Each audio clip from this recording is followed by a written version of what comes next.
Bonjour à toutes et bonjour à tous. La recherche médicale française est à la peine. La crise Covid et le fait que la France n'ait pas réussi à mettre au point un vaccin contre cette pandémie mondiale a mis en porte-à-faux la recherche médicale française. Et si nous étions carrément dépassés? Malgré les réussites du passé et l'excellence de nos chercheurs que l'on ne se lasse pas de louer, l'ARN messager nous a valu tout de même un prix Nobel, mais c'était en 1965.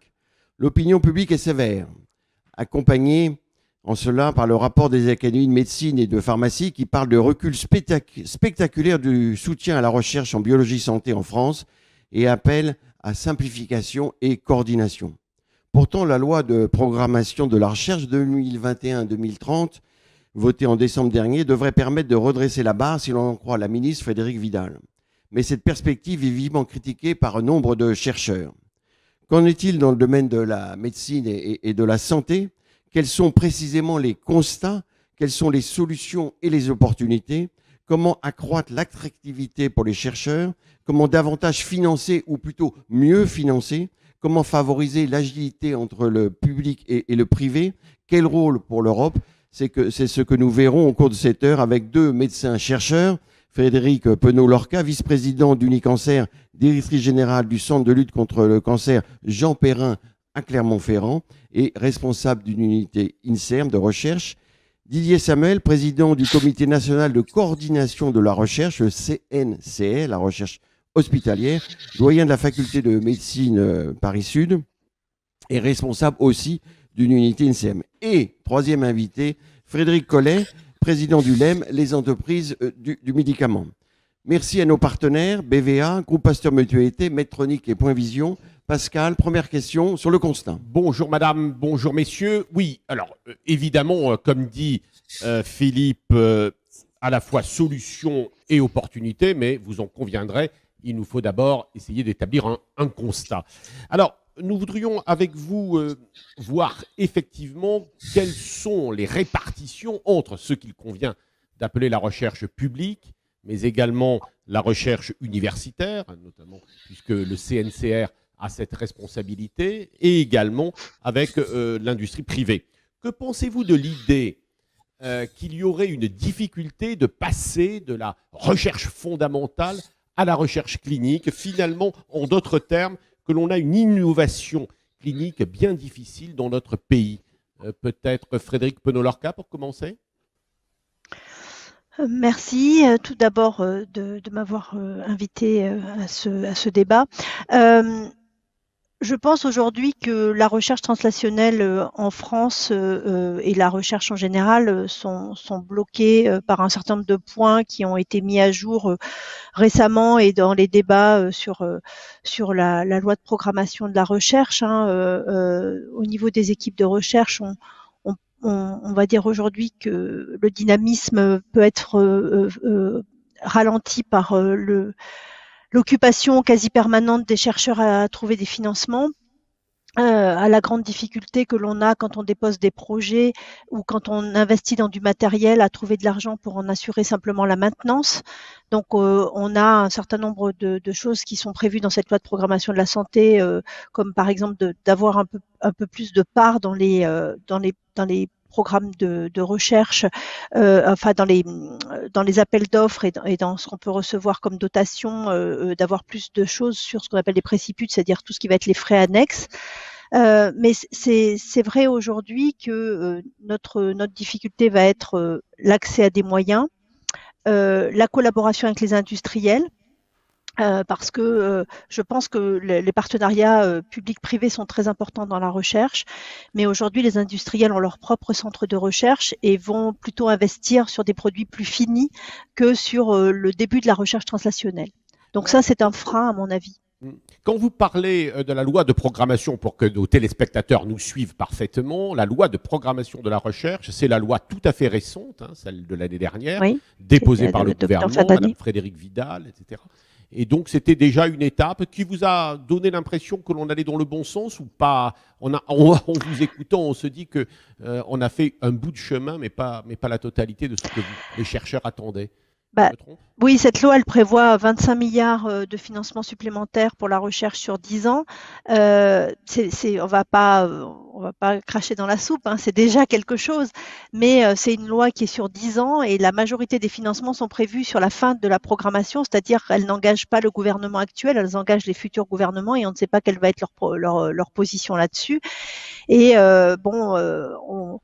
on a beaucoup parlé, hein, il y a les financements de base pour les équipes de recherche, hein, le vital, puisque nous, on a vu nos dotations baisser de plus de 10% dans les dernières années. Donc, on a du mal à recruter du personnel. On a aussi beaucoup moins de personnel qu'avant.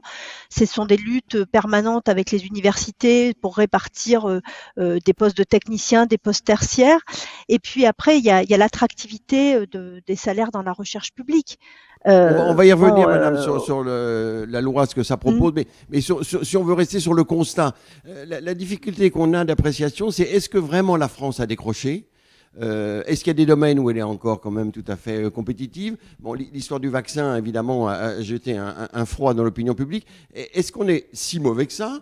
Ou est-ce que quand même le constat n'est pas si sévère, madame, et puis aussi Didier Samuel Alors, et Frédéric Collet. bon, moi, je vais dire qu'il y a une recherche française de très grande qualité. Ça, c'est clair. Il n'y a pas de souci là-dessus. Sur ce que je connais le plus, hein, moi qui est la recherche en cancérologie, aujourd'hui, ce qui nous freine, c'est l'accès aux innovations et l'accès à certains médicaments. On sait qu'on a plus de difficultés qu'à une époque à obtenir certaines drogues ou certains grands essais cliniques parce que nos partenaires industriels savent qu'aujourd'hui, on a plus de difficultés pour accéder à certains médicaments en France pour obtenir un remboursement. Et pourtant, la cancérologie, c'est là où on est les meilleurs en essais cliniques. On est très fort, oui, mais on est moins fort qu'avant et on s'est fait dépasser par les Espagnols, on s'est fait dépasser par les Italiens. On a pris du retard et ce retard est lié en particulier avec une certaine frilosité à pouvoir obtenir des drogues parce que la France, qui avant était un terrain très intéressant parce qu'on savait que si une drogue était acceptée, elle était remboursée, donc finalement un marché très important. Aujourd'hui, il y a certaines drogues qui n'arrivent pas en fait à obtenir un remboursement. Donc ça freine en fait l'accès. Indépendamment de est-ce que c'est votre sentiment aussi? Est-ce qu'on a vraiment du retard sur le constat toujours? Puis après, on verra les solutions, les esquisses de solutions. Sur le constat, il faut distinguer la recherche et la recherche en biologie santé. Tout d'abord, par exemple, hier a été publié le classement de Shanghai, et vous verrez que si vous regardez en mathématiques, dans le classement de Shanghai, numéro 1, Université Paris-Saclay, numéro 3, Université Sorbonne, et en physique, on voit numéro 9, Saclay, Sorbonne est pas loin, et donc on voit qu'il y a des disciplines où la France est encore très présente. En clinical medicine, Saclay est la première cette année et 22e mondiale, et donc on n'est pas au même niveau que d'autres spécialités. D'autre part, l'un des points aussi qui est apparu ces dernières années, qui est assez clair aussi dans la loi de programmation de la recherche, c'est que on va augmenter en effet le financement de la recherche, et comme ça vient d'être dit, on peut que s'en féliciter. Le problème, c'est que premièrement, on a pris un retard important et majeur ces dernières années. Ça, c'est le numéro 1, et donc ça se rattrape pas comme ça. Le gouvernement a refusé de faire une programmation sur 7 ans et l'a fait sur 10 ans. Et donc, 10 ans, c'est long, ça n'engage pas ce gouvernement. Donc, on va voir si vraiment il y aura une augmentation du financement. Il faut revaloriser la carrière des chercheurs. Mais surtout, ce que je regrette très profondément, c'est que le gouvernement a refusé de sanctuariser la recherche, le financement en recherche en biologie santé. Et le décrochage, il est en recherche en biologie santé. Et ce décrochage est très important. Le budget de l'INSERM est resté plat depuis des années, et donc ce qui fait qu'en fait c'est une diminution du budget. On le voit dans les équipes de recherche, il y a moins de techniciens, il y a moins d'ingénieurs de recherche. On a plus ces financements, donc on a sous-financé la recherche, et ça commence à se payer. Donc c'est-à-dire que si on fait pas un rattrapage rapide, si on n'investit pas, et donc on revient à un problème de fond, il faut investir. on a un budget actuellement en recherche en santé qui représente 18% du budget recherche, alors que dans d'autres pays, c'est 30 à 40%. On est à 2,2% du PIB. Dans d'autres pays, c'est à 3% du PIB. Par rapport à nos compétiteurs, l'Allemagne, l'Espagne, la Grande-Bretagne, on est très en dessous et notre budget sur biologie en recherche en santé a baissé de 28%. Actuellement, si on... Alors la loi, Oui. non mais Didier Samuel, j'ai 2 questions à vous poser, s'il vous plaît. La première, c'est, il y a ce triptyque, en vous écoutant, il y a ce triptyque en France, et notamment dans les hôpitaux, soins, enseignement, recherche. Est-ce que ce serait une cause, c'est ma question, que ça pourrait être une cause de cette faiblesse que vous évoquez? Et d'autre part, évidemment, est-ce que la crise du Covid que nous connaissons, que nous traversons et que nous connaissons encore, est-elle encore ne modifie-t-elle pas la donne pour les pouvoirs publics? Alors sur le premier, sur le triptyque, et là on touche à la carrière des hospitalo-universitaires notamment, c'est vrai qu'on doit réfléchir à mieux coordonner la recherche et notamment pour les HU, les hospitalo-universitaires, prévoir du temps recherche qui est mieux identifié, ce qui n'est pas le cas actuellement. Et donc je pense qu'on a une réflexion à avoir sur la carrière des hospitalo-universitaires, leur approche de la recherche ou de l'enseignement. Et en effet, on peut pas tout faire très bien. Et donc, il faut être capable de mettre ses forces dans certains endroits. Et ça, c'est un premier point. mais sur la coordination, Didier Samuel, parce que le rapport des académies de médecine et de pharmacie est très sévère. Donc il y a beaucoup d'essais en France, mais c'est pas coordonné. Il y en a trop, ils n'arrivent pas à terme. Contrairement à l'Allemagne, il y en a moins, mais ils arrivent plus à terme. Est-ce que c'est un pierre dans votre jardin? Alors, c'est vrai qu'il y a un manque de coordination, mais c'est vrai aussi que l'épidémie Covid, elle est tout à fait particulière par son aspect. C'est pas, on a notamment la vague 1. La vague 1, si vous regardez, c'est un pic très aigu. Donc, en effet, avec un afflux de malades énorme sur une période très courte et avec un arrêt très rapide, ce qui n'a pas été le cas. Et d'ailleurs, il y a eu beaucoup d'essais, quand on regarde bien, qui ont été mis sur la phase 1. Et ceux qui ont démarré très tôt ont pu terminer. Ceux qui ont démarré un peu décalés n'avaient plus de patients à inclure. Et par contre, on a vu beaucoup moins d'investissements sur la vague 2. Et je pense qu'en effet, on a manqué de coordination. Et par exemple, en Grande-Bretagne, ils ont été plus performants là-dessus. Ça, c'est clair. Je crois que surtout que le Covid a montré que notre recherche, elle avait en biologie santé sur différents domaines. Le séquençage du virus, il vient des Chinois. Les vaccins, ça n'a pas été fait en France. Il nous manque clairement, on a 2 choses qu'on doit renforcer. On doit investir. Si on n'investit pas, c'est pas fait. Donc on doit investir. Collet, votre constat. Comment vous réagissez à ces propos sévères quand même sur la recherche en France? Je réagis. D'abord, je suis absolument d'accord par le constat qui est fait. Nous avons perdu en compétitivité et en attractivité. C'est évident. Je prends juste un exemple. Nous étions, il y a 10 ans, le premier pays européen en matière de recherche clinique. Nous sommes devenus le 4e. Alors, nous avons conservé une place importante dans le domaine de l'oncologie, comme le rappelait Madame Pénolorca, mais sur lequel on est second. Mais en revanche, nous sommes 5e, 4e dans bien des aires thérapeutiques. Donc nous avons perdu. Et ce constat, je le partage tout à fait. Je pense qu'il y a plusieurs éléments et des éléments de diagnostic qui sont liés effectivement au financement, comme le professeur Samuel vient de le rappeler, c'est-à-dire un manque de financement. On a vu sur cette période les Allemands qui étaient sur la période des dernières années, l'Allemagne augmentait alors qu'elle était déjà 2 fois supérieure à nous en termes d'investissement dans le domaine.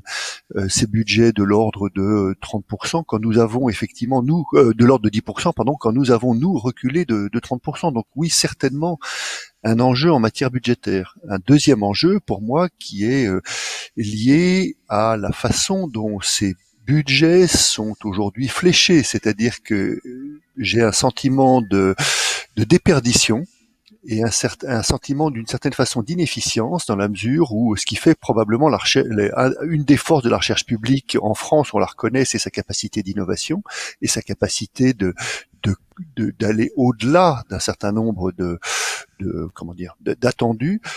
En revanche, grâce à sa liberté. En revanche, on voit qu'on a une déperdition qui est très forte et aujourd'hui nous aurions besoin, il me semble, d'axes, de priorités pour aligner, concentrer nos efforts de recherche communs entre la recherche publique et la recherche privée. Et puis, il y a un troisième élément qui me semble essentiel, qui tient à la culture, la formation, c'est-à-dire à la façon dont, plutôt que de construire parfois des murs entre l'un et l'autre, et on voit qu'il y a une véritable incompréhension parfois entre recherche publique et recherche privée, il serait urgent de construire des ponts. Alors effectivement, la LPPR a proposé un certain nombre d'axes dans ce domaine-là, mais je pense qu'il faut aller beaucoup si on plus loin. cherche les solutions, donc il y a le financement, mais c'est pas tellement mettre plus d'argent, même s'il faut en mettre plus, c'est mieux financer. Alors, Didier Samuel et Frédéric Penaud-Lorca, comment mieux financer? Est-ce que faut plus flécher? Est-ce qu'il faut que les chercheurs, comme vous disiez, madame, arrêtent de chercher des budgets? Concrètement, parce que le budget va pas augmenter, là, avec la loi, c'est plié, et pour ma part, je voudrais quand même poser également une question à Frédéric Collet.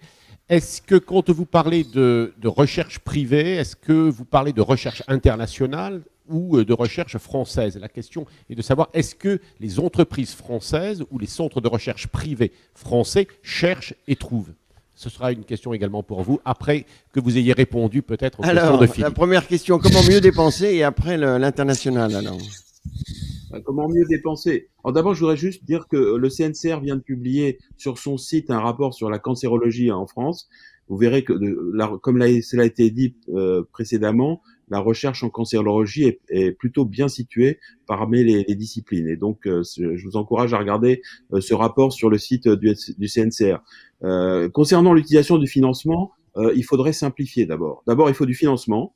Donc, si le gâteau il est petit, on peut toujours aller dans tous les sens, ça sert à rien. Mais d'abord, il faut augmenter le financement et aussi simplifier la façon d'avoir le financement. Il faut du financement pérenne, du financement sur appel d'offres. Actuellement, on a complexifié les modes de financement. Il y a des agences, il y a l'ANR, il y a l'ANRS, il y a l'INCA, il y a le PHRC. On a complexifié le mode de financement et on l'a rendu très complexe. Donc très complexe et dur d'accès.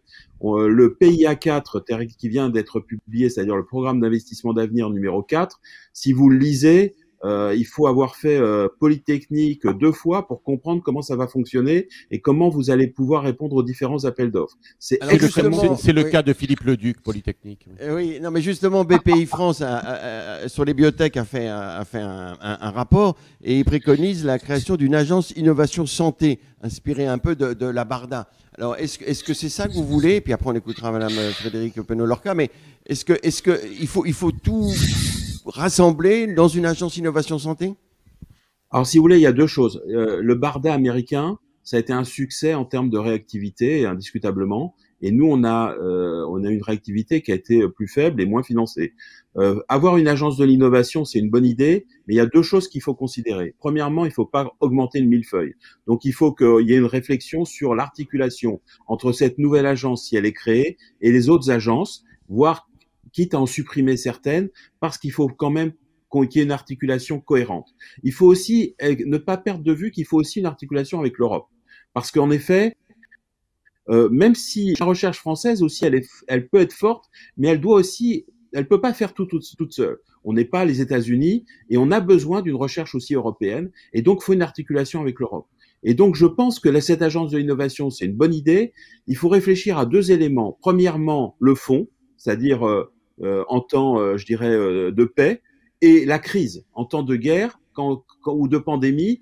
Comment on réagit à une explosion comme on a eu pour le Covid et à la future pandémie. C'est deux éléments très importants.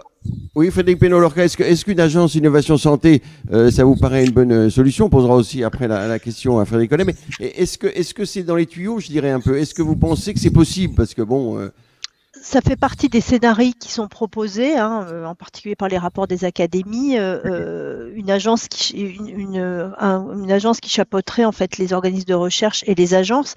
Après, voilà, est-ce qu'on reste sur la recherche en biologie santé ou est-ce qu'on passe sur la recherche en général? Parce que voilà, est-ce qu'on la recherche en biologie santé, elle se nourrit aussi de recherches dans les sciences, ce qu'on appelle les sciences dures. Et il y a eu beaucoup d'appels d'offres récents qui ont permis de faire de grands progrès aujourd'hui en permettant les interactions entre ces différents types de recherches qui s'ignoraient quand même, qui se sont ignorées pendant longtemps. Donc c'est toujours pareil. Est-ce qu'on raisonne uniquement sur la biologie santé ou est-ce qu'on raisonne plus largement sur la recherche en France? Et à votre avis, Moi, je serais assez favorable sur cette coordination, sur une coordination plus centrale et sur une simplification.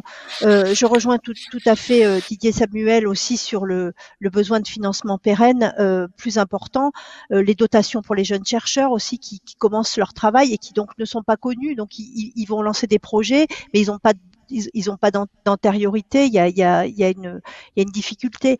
Il y a aussi des innovations dans les appels d'offres. C'est un peu ce qui est proposé dans la stratégie décennale pour des appels d'offres un peu disruptifs, ce qu'ils appellent high risk, high gain, c'est-à-dire qu'on part un peu de zéro et on dit voilà, on part sur une idée très originale. C'est une prise de risque, c'est un peu comme ce qu'on fait en finance. Hein.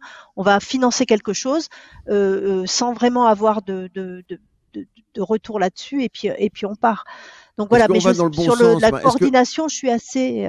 Est-ce que vous pensez quand même tout ce qu'on dit qui paraît plein de bon sens? Est-ce que les pouvoirs publics en ont pris conscience? Est-ce que dans la loi de recherche c'est inscrit? Est-ce qu'on va dans le bon sens? Et puis après on demandera l'avis de l'industriel. Il n'aime pas qu'on l'appelle industriel, mais enfin l'entrepreneur du médicament. Oui, mais enfin, bon, c'est un partenaire important de la recherche. Hein. Et puis nous, on ne ferait pas de recherche en cancérologie sans les industries du médicament. Est-ce qu'on va dans le bon sens avec la loi et avec les décisions des pouvoirs publics? Alors, on va dans le bon sens, dans le sens qu'il y a des revalorisations salariales qui sont prévues, qu'il y a des aides qui sont prévues, qu'il y a des revalorisations globales, mais on a tous un peu des doutes sur le fait que ce programme va être mené à bien sur 10 ans. On sait que l'argent quelque part,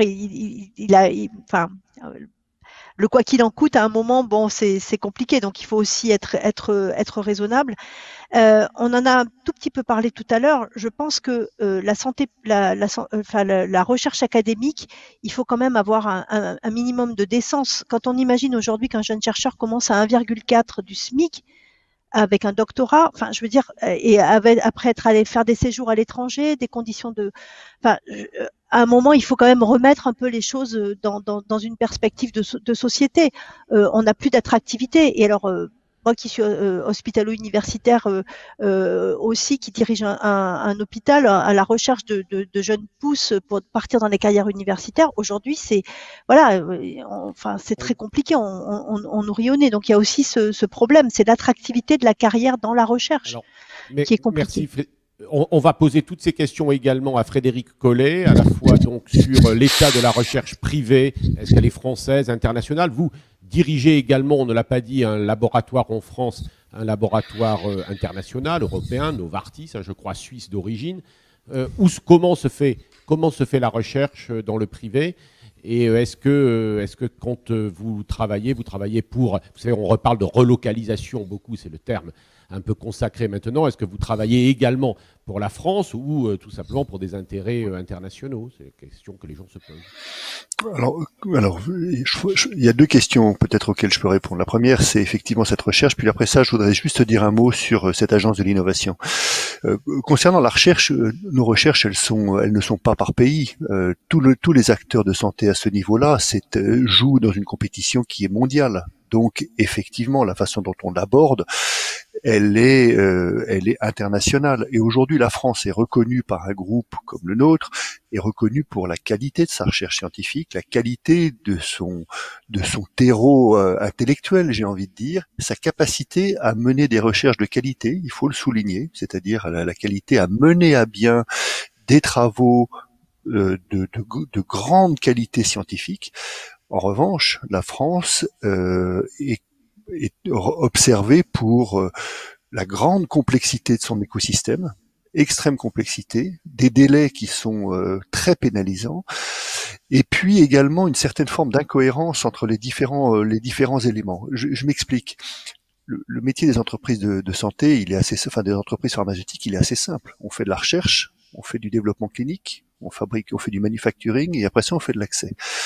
Et donc aujourd'hui, je pense que c'est la cohérence de la chaîne qui fait l'attractivité d'un pays. En France, nous avons un disconnect entre ces différents éléments. Donc oui, bien sûr que la recherche clinique, la recherche en France est très reconnue, notamment dans le domaine du cancer. Si on regarde en particulier le nombre de publications, le nombre de citations, le nombre en termes d'innovation dans les pays européens, le nombre de brevets déposés, tout ça montre la qualité de la recherche française et les indicateurs sont très clairs. En revanche, c'est l'écosystème qui est autour qui est compliqué. Et dans les éléments d'écosystème, il y a un élément dont on reparlera peut-être tout à l'heure, sur lequel j'ai déjà dit un mot, c'est cette complexité que nous ne voyons pas ailleurs, typiquement aux États-Unis, typiquement en Grande-Bretagne, typiquement en Israël, par exemple, de construire des ponts entre les deux. Frédéric Collet, cette complexité, vous nous répondrez sur l'agence tout à l'heure, mais cette complexité, vous en parlez souvent, je pense que celle-là est vrai, c'est exact. Vous êtes en négociation avec les pouvoirs publics dans le cadre du CSIS, on appelle ça comme ça. Oui, absolument. Ça va être résolu dans un mois à peu près. En deux mots, est-ce que là encore, on va dans le bon sens? Est-ce qu'il y a une prise de conscience? Bien sûr. Après, mais sur l'agence santé, puis après, les relations entre le public et le privé, okay. L'agilité nécessaire. Alors, le CSIS. Mais bien sûr qu'il y a une prise de conscience qui est très claire, et dans le cadre du CSIS, il y a le LEM travaille sur 4 piliers, et parmi ces 4 piliers, il y a un pilier spécifique consacré à la recherche et à la coordination des efforts de recherche et la façon dont on s'appuie sur cette qualité du terreau en matière de recherche scientifique qui est reconnue absolument internationalement. Il suffit de voir. Donc vous pensez que les contraintes administratives et réglementaires risquent d'être amoindries, les délais, etc. Est-ce que bien sûr, ça fait pas. On a l'impression qu'on a fait déjà des progrès depuis quelques années. Bien sûr, on a fait des progrès. Bien sûr, on a déjà réduit les délais. Bien sûr, des choses ont été faites. Et encore une fois, je pense qu'il y a. On a évoqué de façon un peu subliminale le Covid un certain nombre de fois. Le Covid a fonctionné comme un révélateur très très fort de force, de fragilité aussi, et un accélérateur. Et effectivement, on le voit très bien. Il y a une prise de conscience. Alors, le président de la République avait, dès le début de son mandat, apporté une attention un peu particulière à ce secteur de la santé. Pourquoi? Parce qu'il sait que c'est bien sûr un acteur essentiel en matière de santé publique. C'était évident. Et on le rappelle quand même, la santé est devenue la première priorité des Français, mais également en matière économique. Et donc, le gouvernement, depuis, a pris un certain nombre de mesures à travers le précédent CSIS, à travers la loi l'accord cadre, à travers le PLFSS, le dernier. Donc, oui, il y a une attention. D'accord, donc on va dans le bon sens. L'agence Innovation Santé, alors vous vouliez nous donner votre l'agence Innovation Santé, oui, ça fait clairement partie des recommandations que nous avons dans le cadre du CSIS, puisque nous pensons que, en fait, c'est assez simple. Nous pensons qu'il y a une forme de, je ne veux pas dire de gâchis, mais de déperdition de l'effort, recherche publique, recherche privée, et que aujourd'hui nous aurions besoin d'une meilleure coordination. Et cette coordination, elle doit partir d'un instrument qui est assez simple, qui s'appelle un horizon scanning, c'est-à-dire finalement qu'observons-nous devant nous, et l'agence d'innovation en santé devrait partir de cette feuille de route en se disant quels sont les travaux de développement que nous voyons arriver, comment nous les anticipons, comment nous les favorisons, comment nous coordonnons mieux les efforts en matière de recherche et de développement autour de ces axes, et comment les priorisons-nous.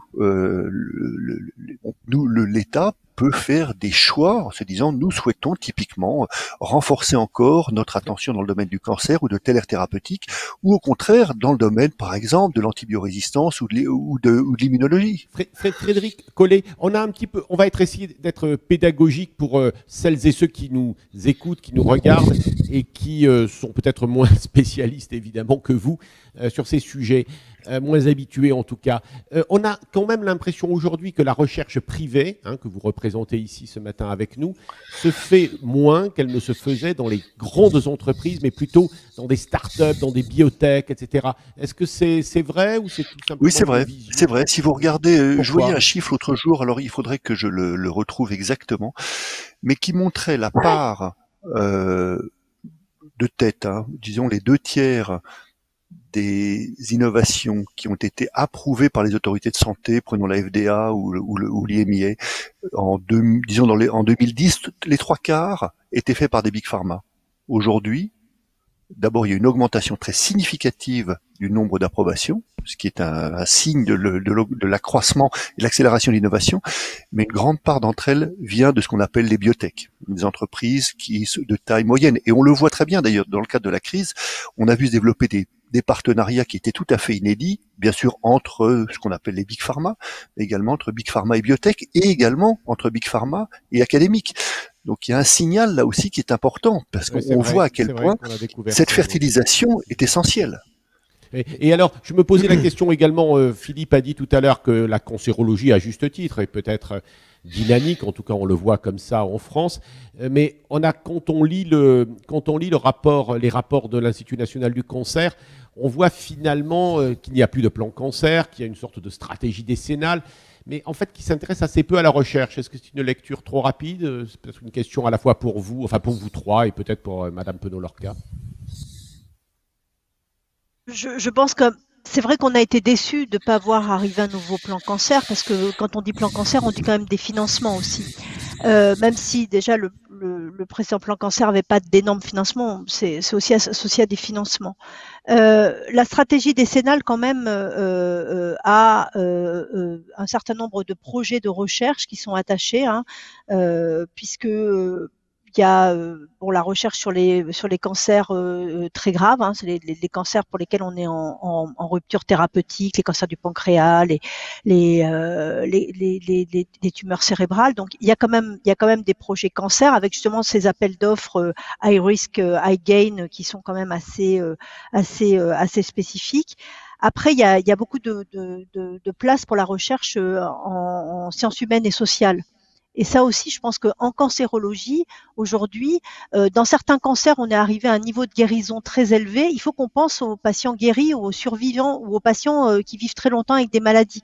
Donc ça, il y a toute une partie dans la stratégie décennale qui est prévue sur cette recherche en sciences humaines et sociales.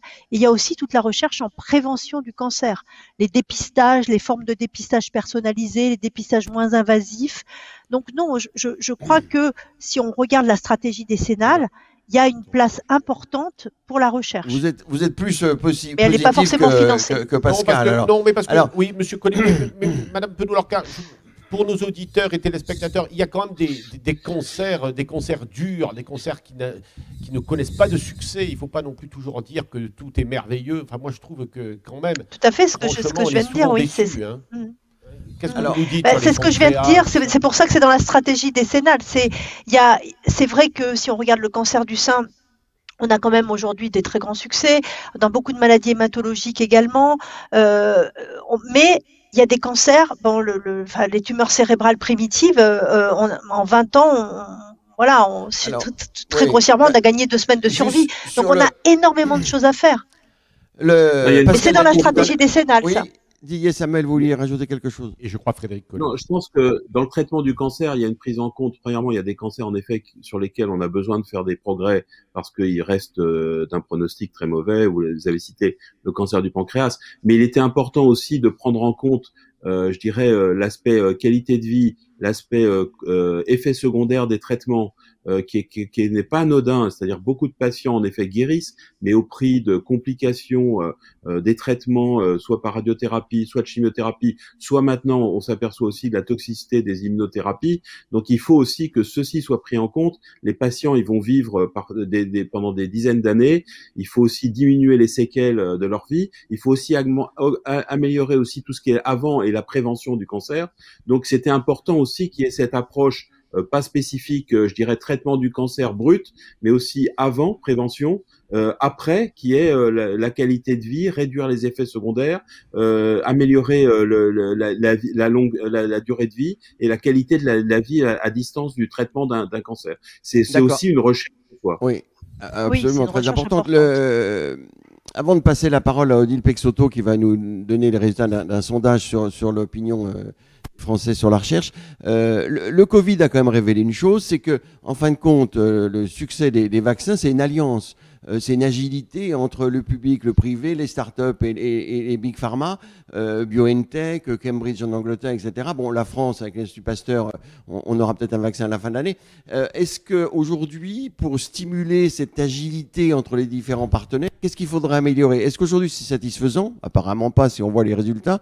Qu'est-ce qu'il faudrait améliorer? Alors, on fait un tour de table rapide, peut-être madame, et puis après... oui. Et puis quand même, Frédéric Collet, il faudra qu'on parle de brevets. Sur l'Institut Pasteur, on a lu chez nos confrères... Les questions les unes après les autres. Mais chez nos confrères, Ouais, on a lu concernant l'Institut Pasteur qu'il y avait également beaucoup de disputes. Vous avez, j'imagine que vous avez lu ça cet fait longtemps. article Alors, qui fait désordre. Oui, on en a L'agilité. parlé pas mal dans la presse, mais bon.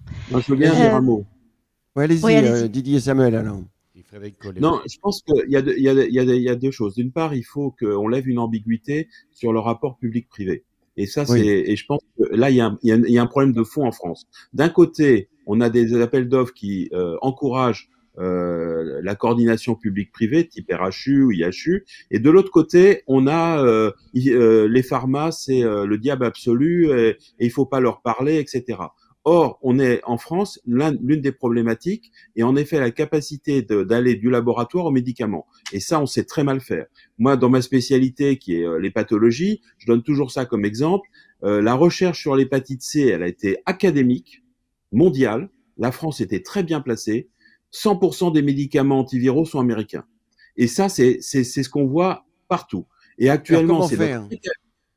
justement, enfin, il y a vraiment une rupture de la chaîne. Il y a des aspects, je dirais, psychologiques qui sont le lien entre le public et le privé. Il faut que nos gouvernants soient plus clairs là-dessus, parce que là-dessus, ils sont très ambigus. Je parle notamment du ministère de la Santé là-dessus, qui est très ambigu.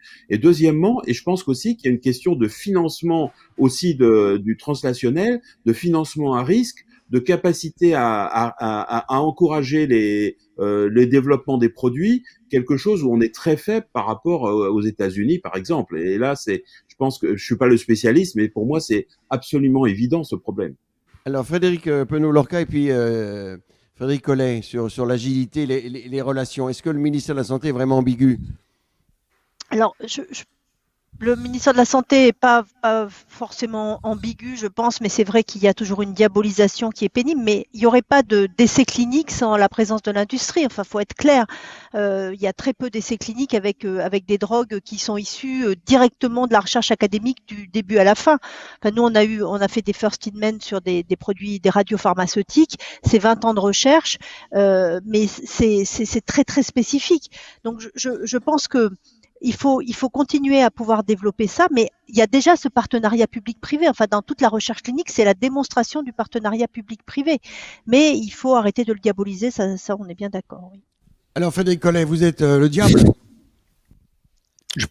C'est vous qui le dites. Je crois que je reviens sur ce que je reviens sur ce qui vient d'être dit. 70% quand même de la recherche clinique, elle est le fruit. 70%, hein, elle est issue de la recherche privée. Et il faut bien considérer que le diable, ou en tout cas les entreprises pharmaceutiques aujourd'hui sont toutes internationales. Et aujourd'hui investissent des sommes colossales avec une fertilité que nous n'avons jamais connue en matière de recherche. Aujourd'hui, vous imaginez bien que quand un laboratoire, une entreprise décide d'abord de prendre le risque de mener ses essais, elle va comparer les lieux, les endroits dans lesquels, d'une part, la qualité de la recherche sera forte, mais également l'environnement permettra de mener cette recherche de façon qualitative, de façon rapide et de façon la plus efficiente possible. Et ce sont des arbitrages. Or, le fait est que nous avons perdu de cette attractivité en France pour les raisons que j'évoquais tout à l'heure. Donc, je pense que je reviens à cette idée peut-être le gâchis est pas le bon terme, mais le terreau est pourrait être beaucoup plus fertile qu'il ne l'est aujourd'hui. Or, il y a effectivement une incompréhension entre recherche publique et recherche privée qui est bien souvent diabolisée. Alors là, pour le coup, je suis absolument d'accord parce que ce sont des gens qui se comprennent.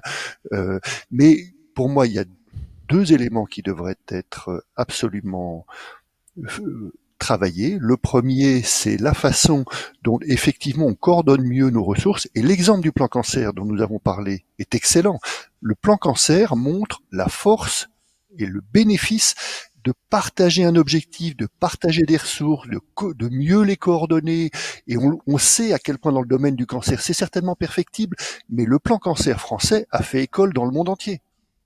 Et Parce que, aujourd'hui, oui, notamment, oui, on va. mais bien sûr, On l'arrête. et juste, excusez-moi, je voudrais juste Oui. une seconde sur.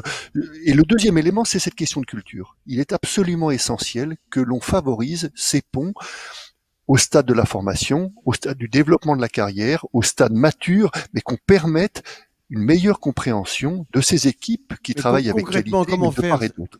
Concrètement. C'est très, ça se fait concrètement dans le cursus de formation, ça se fait concrètement ensuite dans les ponts que l'on permet dans le cadre du développement d'une carrière, et ce sont des choses qu'on sait très bien faire, qui existent dans d'autres domaines.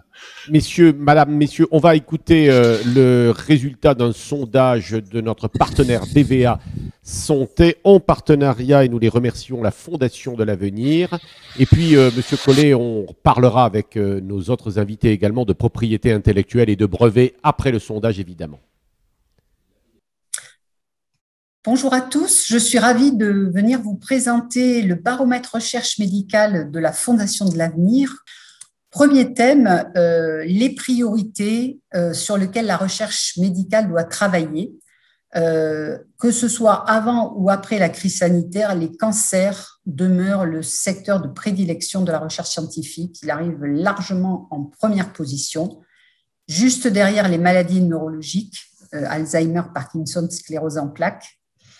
Et là, les maladies infectieuses font leur apparition en troisième position après la Covid, en toute logique, en sachant qu'avant, c'était les maladies cardiovasculaires qui les devançaient.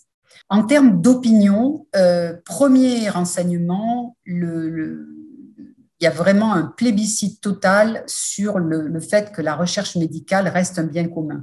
Les résultats de la recherche médicale doivent pouvoir bénéficier à tous, 97%, avec 68% de Français tout à fait d'accord. Donc, un fort engouement pour cette recherche qui doit être un bien commun. 89% des Français nous disent également qu'il faut développer les partenariats entre laboratoires publics et entreprises privées, et ça a même progressé après la crise sanitaire. Donc, cette recherche partenariale qui existe, qui se développe, est appelée des vœux de nos concitoyens, avec en parallèle quand même l'idée que la recherche médicale publique n'est pas assez soutenue en France pour 86% des Français. Et même pour aller encore plus loin sur cette idée de démocratie sanitaire, 70% des Français seraient favorables à ce que les orientations de la recherche médicale soient décidées en concertation avec les citoyens. On a également un engouement sur l'intérêt que les Français portent à ce sujet, puisque 89% nous disent « Je trouve très intéressant que l'on parle davantage de la recherche médicale dans les médias grand public », en sachant qu'on les a aussi interrogés sur l'épisode lié à la recherche médicale, doit-elle s'appuyer sur la rigueur scientifique versus le côté empirique du soin, c'est-à-dire vous aviez la recherche médicale doit rester intransigeante et les études doivent démontrer incontestablement un bon rapport bénéfice-risque pour tous les médicaments mis sur le marché. Et là, vous avez 93% des Français qui soutiennent ce besoin de rigueur scientifique. Mais dans le même temps, vous avez 65% des Français qui nous disent « Le professeur Raoult a eu raison d'utiliser l'hydroxychloroquine, même si toutes les preuves scientifiques sur son efficacité n'étaient pas rassemblées. » Ce qui fait qu'on a 60% de la population, la majorité, qui dit oui aux deux exceptions qui ne sont pas opposées. Et on va dire qu'il y a une certaine sagesse populaire, un certain pragmatisme à ne pas opposer rigueur scientifique et empirisme du soin, que peut-être on aurait pu se passer d'un peu trop de débat sur ce sujet. Et voyez, ça se traduit aussi sur les résultats concernant l'image de la recherche médicale en France. Elle reste très bonne, avec 77% de bonnes opinions, mais seulement 13% de très bonnes opinions, et elle a reculé de 4 points. Un sujet intéressant, c'est la prise en compte de l'avis des patients et de leurs proches pour améliorer la recherche médicale. Donc, c'est un petit peu ce qui se fait avec la Patient Outcome Research, les PROMS, les PREMS. Ça se développe déjà, mais là, on a vraiment un engouement total puisque vous avez 86% des Français qui sont tout à fait d'accord que la prise en compte de l'avis des patients améliorerait la recherche médicale. Et enfin, pour finir sur une touche positive, on a 76% des Français qui se déclarent optimistes sur l'avenir de la recherche médicale en France. Seulement 7% donc très optimistes, mais quand même une large majorité optimiste. Oui, alors merci à BVA Santé, à la Fondation de l'Avenir, d'avoir fait mener ce sondage pour les contrepoints de la santé. Vous nous donnerez vos commentaires les uns et les autres. On voit bien l'ambiguïté en réalité des Françaises et des Français qui sont interrogés. Je voulais revenir, Frédéric Collet, notamment sur une question. Il y a un grand débat actuellement qui court partout, c'est celle de la propriété intellectuelle, en fait des brevets en d'autres termes. Face à une maladie extrêmement grave, extrêmement coûteuse, la situation que nous connaissons, dramatique, effectivement dans plusieurs pays et dans le nôtre en particulier, est-ce qu'il faudrait finalement que les médicaments, les vaccins que vous mettez, que vous produisez, que vous cherchez et produisez soient gratuits, soient plus diffusés et qu'il n'y ait pas le frein permanent de l'argent. C'est souvent d'ailleurs des accusations que l'on fait à l'industrie pharmaceutique. Je voudrais de ce point de vue avoir votre commentaire. Oui, je vais y répondre, évidemment, mais je peux pas passer après une enquête comme celle-là sans dire un mot quand même, parce que la crise a révélé, c'est à quel point on est face à quelque chose d'exceptionnel. Trouver un vaccin et commencer à l'inoculer en moins d'un an, c'est quelque chose d'absolument exceptionnel grâce à toutes ces échanges, cet engagement des communautés public, privé, scientifique, du monde entier. Je crois qu'on peut pas rester à côté de ça. Et la crise, elle nous a rappelé quand même deux choses importantes. C'est que, le médicament, n'est pas, et le vaccin, a fortiori, n'est pas un bien comme un autre. Et puis le second, et que c'est normalement 10 ans de recherche pour arriver à ça. Et puis le second, c'est que quand on parle de recherche, on parle de risque. La recherche, et on a vu en France, vous aviez parlé de déception, on a vu effectivement que c'est compliqué de trouver. Effectivement, on a certains laboratoires, certaines équipes de recherche ont réussi à trouver un vaccin et à le produire en moins d'un an. D'autres ont eu plus de mal, et je crois qu'il faut se le rappeler, on peut pas s'habituer à ce caractère très exceptionnel de ce à quoi on assiste. Maintenant, sur les vaccins, je pense que les fameuses licences d'office ou l'abandon des brevets, je pense que c'est la proposition qui est d'abandonner les brevets est une mauvaise réponse, c'est une très bonne question. La bonne question, c'est effectivement d'être capable de vacciner le plus rapidement 7 milliards de personnes dans le monde. Et de mobiliser donc toutes les capacités de production dans le monde.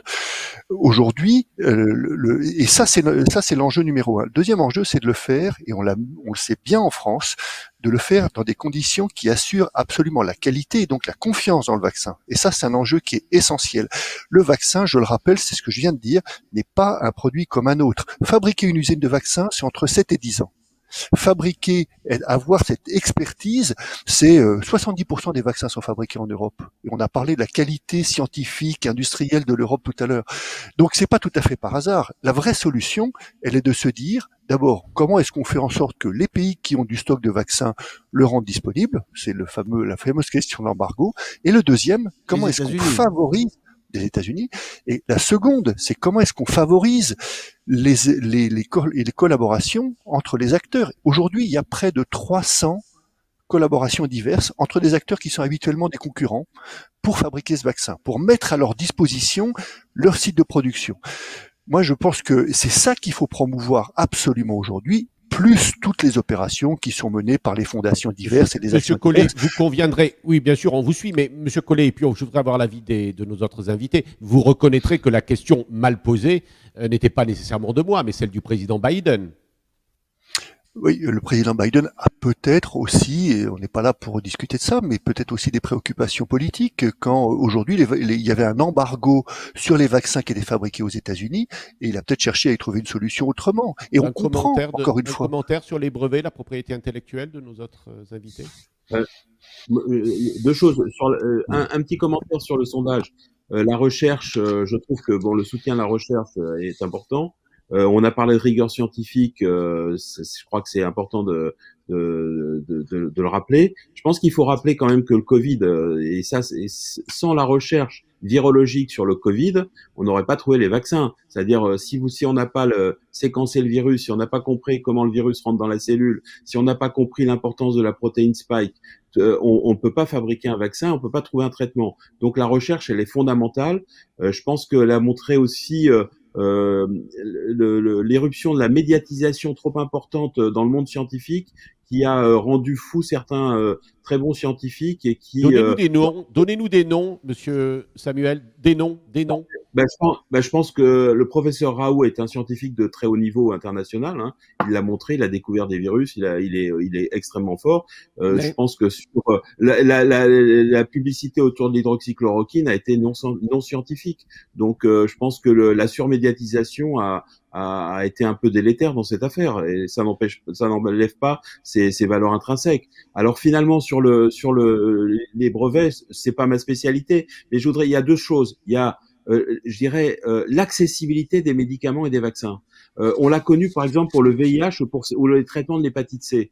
Ce sont des traitements qui étaient très coûteux, il a fallu à la fois négocier le coût des médicaments dans des pays en voie de développement qui ne pouvaient pas se les payer. Et quand on discute on a une pandémie mondiale, on veut que le virus soit éradiqué, on a besoin que le vaccin soit dans tous les pays. Si le vaccin n'est pas dans tous les pays, on peut plus voyager, on peut pas aller, le virus, il s'arrête pas aux frontières. Donc là, on a un sujet d'accessibilité. Voilà, il nous reste quelques minutes. Renaud Degas va poser une question qui circule un peu sur les réseaux. Juste un mot pour l'argumenter un petit peu, c'est l'Europe. Avant de passer la parole à Renaud, est-ce qu'il faut plus d'Europe? Parce que quand même la crise Covid a révélé quand même que l'Europe jouait un rôle avec des difficultés sur le vaccin, sur la recherche, etc. Est-ce qu'il faut penser qu'il faut plus d'Europe? Sûrement. Mais comment concrètement, quels sont les leviers? On fait un petit tour de table rapide. On commence par vous, madame. L'Europe, comment faire plus d'Europe? L'Europe, bien sûr fondamentale. Il y a un plan cancer Europe aussi qui est en place. Bon, après l'Europe est très hétérogène, on le sait. Hein. Il y a plusieurs appels d'offres européens qui sont en cours et je pense que la collaboration européenne, nous on le voit en cancérologie, pour certaines pathologies, on ne peut pas faire d'essais cliniques si on n'est pas à plusieurs pays parce que les maladies sont rares. Donc oui, l'Europe, absolument. Frédéric Collet, l'Europe, est-ce que l'Europe c'est une concurrence entre pays ou est-ce qu'il y a une entité européenne? Non, je suis absolument d'accord à ce que vient de dire le professeur Penolorca. L'Europe est absolument essentielle. La crise a démontré qu'on avait une insuffisance d'Europe en matière de prévention, en matière de coordination des efforts, et puis et également en matière de mobilisation. Rappelons-nous des premiers jours quand on cherchait des masques, la complexité que ça a eu, c'était juste un révélateur, mais c'est une illustration. Donc oui, bien sûr, une meilleure coordination. Je me réjouis comme elle de ce que on est maintenant un plan cancer Europe qui sont en train de se structurer. Et je pense qu'il faut absolument aller dans ce sens-là. Et d'ailleurs, quand on parle d'indépendance sanitaire, qui est un des grands sujets à la mode également, on parle d'indépendance sanitaire européenne et pas française. Plus que nationale. Bien sûr. Didier Samuel, vous allez lancer d'ailleurs un grand colloque à la Sorbonne sur ces sujets-là, je sais. Non, pour moi, l'Europe est fondamentale. Il est très important que la recherche française se développe et soit forte au sein de l'Europe, mais il faut absolument qu'il y ait une recherche européenne et on ne peut pas tout faire tout seul et on a une vraie force, mais pour cette force, il faut qu'il y ait un financement au niveau européen, une coordination au niveau européen, il faut une réactivité, une vraie volonté de travailler ensemble et on le voit dans les associations scientifiques et les essais européens, ils sont du niveau mondial et donc oui, l'Europe. Renaud et à cet égard, le fait que la France prenne la présidence européenne prochainement avec l'ambition que l'on sait à Emmanuel Macron est une vraie opportunité justement pour tirer les enseignements de la crise d'un côté et également faire avancer ces sujets européens dans le domaine scientifique et médical et en matière d'accès aux traitements innovants. Renaud, il nous reste 2 minutes. Oui, bonjour. 2 questions qui circulent. Une première qui est assez rapide. Vous évoquiez Emmanuel Macron. On pense Startup Nation. Est-ce que, à votre sens, la mode de l'innovation, est-ce que l'innovation a tué la recherche dans les têtes? Parce que l'innovation, c'est beaucoup plus rapide, c'est beaucoup plus immédiat et visible. Donc, est-ce que cette culture de l'innovation qu'on a vu fortement monter a tellement un peu tué la préoccupation de la recherche fondamentale et de toute la chaîne? Première question. Deuxième question, on voit aussi beaucoup monter tout ce qui est data et données en vie réelle. Et alors, ça, c'est peut-être plus technique recherche. Est-ce que ça a un impact aujourd'hui pour les chercheurs fondamentaux que de pouvoir avoir accès à ces données de vie réelle qui font un retour quasi direct par rapport à vos recherches? Alors, en quelques mots chacun, vous répondez d'entrée de jeu aux 2 questions.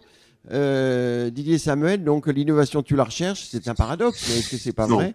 Non, je pense pas que l'innovation tue la recherche et je pense que les deux Les deux sont importants. Je pense aussi que la recherche, elle doit devenir de plus en plus transdisciplinaire. Ça répond aussi en partie à la deuxième question. Comme ça a été dit tout à l'heure, la recherche ne doit pas être spécifiquement biologie santé. On voit l'apport que peut apporter l'IA, la biostatistique, la bioingénierie, de la bioinformatique. On voit que maintenant beaucoup d'ingénieurs, de physiciens s'intéressent à la santé et on voit ces mondes se rapprocher. Et je pense que c'est ça aussi la recherche d'aujourd'hui et du futur. Frédéric Penaud-Lorca, alors en quelques mots, parce qu'on arrive au terme. Alors, pour moi, non, l'innovation ne tue pas la recherche, au contraire. Mais après, le problème, c'est qu'il y a une start-up sur 5 qui perdure et qui arrive au statut de PME. Donc, c'est qu'est-ce qu'on fait de ces start-up, comment on peut les intégrer dans nos équipes de recherche et pouvoir leur permettre d'aller plus loin. Donc, ça, c'est surtout ça qui me paraît important. Après, les données de vie réelle, les big data, c'est fondamental. C'est aussi parce que, par exemple, quand on regarde dans un essai clinique, c'est des populations très sélectionnées. Comment ça se passe après dans la vraie vie chez les vraies personnes, ça c'est très important.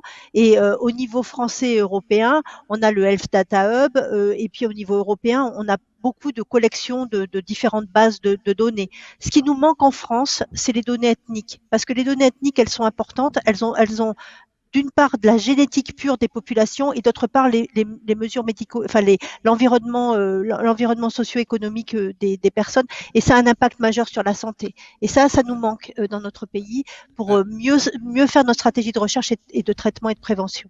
Alors Frédéric Lorca, sur les startups, vous nous direz sur l'innovation de la recherche, j'imagine que non. Mais est-ce que les big pharma n'étouffent pas les startups? Est-ce que quand elles les prennent dans invention, est-ce qu'il n'y a pas un problème de développement des startups, peut-être indépendamment des big pharma? Alors moi, si je peux répondre là-dessus, je pense que c'est une chance pour elles. Enfin, je vous laisse parler maintenant, mais non, je pense que c'est une chance pour elles. D'accord. Je pense que c'est une chance d'arriver justement, de pouvoir être racheté, parce que c'est l'objectif quand même. Frédéric Collet. Oui, écoutez, d'abord l'innovation ne tue pas la recherche, au contraire elle l'encourage. Je prends un exemple sur Alzheimer, sur lequel on travaille depuis des années et des années. Plus de 90 essais, enfin plus de 90 projets ont été abandonnés dans les dernières années, mais je suis confiant qu'on va trouver. Du coup, l'innovation, elle encourage la recherche. Ce sont des milliards qui ont été investis. Elle nous rappelle, encore une fois, je pense que c'est important pour le grand public, que la recherche est un métier à risque et qu'on ne parle que des trains qui rentrent en gare. Faut pas oublier tous ceux qui continuent de tâtonner, de se perdre un peu dans le noir ailleurs. Donc là, l'innovation, elle encourage au contraire la recherche. Pour moi, c'est essentiel. Maintenant, concernant la fertilité, les champs, Start-up et Big Pharma, ça m'amène naturellement à un sujet qui est celui des clusters. Aujourd'hui, notamment dans le cadre du CSIS, de cette réflexion post-Covid, la façon de fertiliser tout cet échange, il y a ce qu'on peut apprendre des clusters. Je prends le cluster de Boston, 250 000 étudiants, 25 000 chercheurs qui sont là-bas, près de plusieurs je crois plus de 50 entreprises Big Pharma, l'essentiel des Big Pharma y sont, mais tout le tissu des biotech également, et également le circuit, le terreau en matière financière et ce qu'on appelle les business angels et ceux qui viennent soutenir et prendre les risques avec elles. Donc c'est de ça dont on doit s'inspirer pour créer justement cet échange. En France, il nous manque. On sait qu'il y a beaucoup de réflexions autour de ce sujet, que le président de la République a cette ambition de pouvoir créer un ou des clusters en France. Je pense qu'il faut absolument il faut regarder ça avec beaucoup d'attention. Il faut conclure, Pascal. Et ça doit encourager un truc, c'est la prise de risque. Ouais. Prise de risque. En vous remerciant, vous nous avez, je crois, quand même montré que la situation était grave, peut-être, mais pas désespérée. Monsieur Collet, quand vous nous parlez des clusters, évidemment, c'est les clusters positifs qui font avancer la science, pas ceux qui vont créer, qui vont nous donner le Covid. Hein. Des foyers d'infection. Des foyers d'infection. C'est vrai que le terme était mal choisi, excusez-moi. Non, pas du tout. C'est le bon terme, mais simplement, effectivement, dans l'imaginaire citoyen et populaire, on pense aujourd'hui, tout le monde est devenu un grand épidémiologiste ou grand infectiologue, donc tout le monde connaît les clusters, mais on pense évidemment aux clusters épidémiques. En tout cas, merci d'avoir passé cette heure avec nous. C'était évidemment important de vous retrouver et à ce moment donné de l'actualité. Je remercie D'abord Philippe Leduc, Renaud Degas. Merci Pascal. Merci aux équipes, Françoise Millet, Nathalie Rattel, Emmanuel T à la technique avec Quentin Beauvillain, à la veille des acteurs de la santé, à LDC Santé, à Hortus. Merci à nos partenaires BVA, Carte Blanche, le groupe Pasteur Mutualité, Medtronic et Point Vision. Et pour le sondage, merci à nouveau à la Fondation de l'Avenir. À bientôt, merci et à la prochaine fois. Merci beaucoup.